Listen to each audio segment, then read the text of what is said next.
Yep. Okay, the fluid is pushed up into this manifold from your pressure compensated pump. You have your on-off valves. These are your on-off valves, your high pressure paint pumps. As you hit the switch in the cab, this allows flow to the pump, and it flows out to the pump this way. Hydraulic motors of the pump are continuous volume, which means they'll go the same speed up or down depending on the flow going to the pump.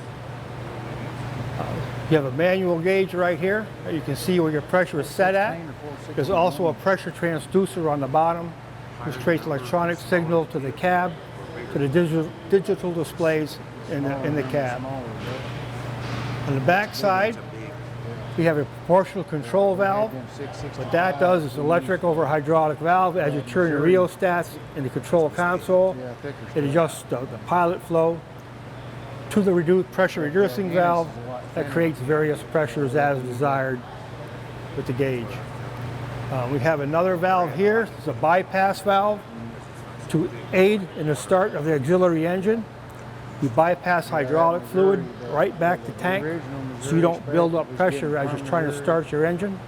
When your engine is started, you shut that valve off and it'll build up hydraulic pressure.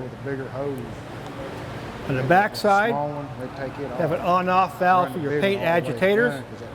That's controlled by a switch in the console, and a flow control valve here.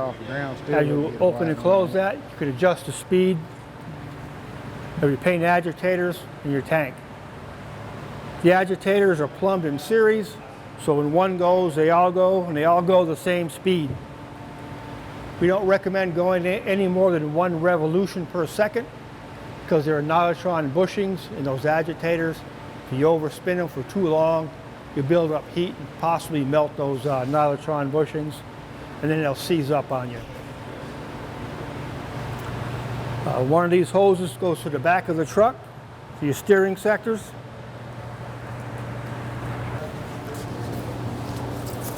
Can you see those valves back there? Get a picture of those. I'll try.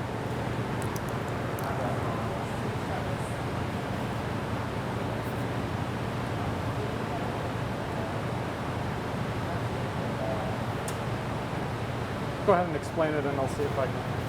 Hydraulic flow goes to those valves mounted on that cross member.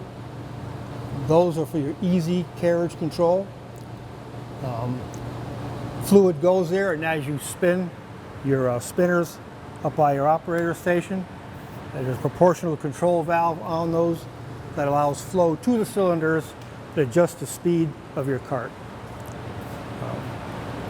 After all this hydraulics is used, it's accumulated back through a manifold, and it goes to a hydraulic oil cooler, which is mounted right up there. A thermostatically controlled hydraulic oil cooler set for 140 degrees.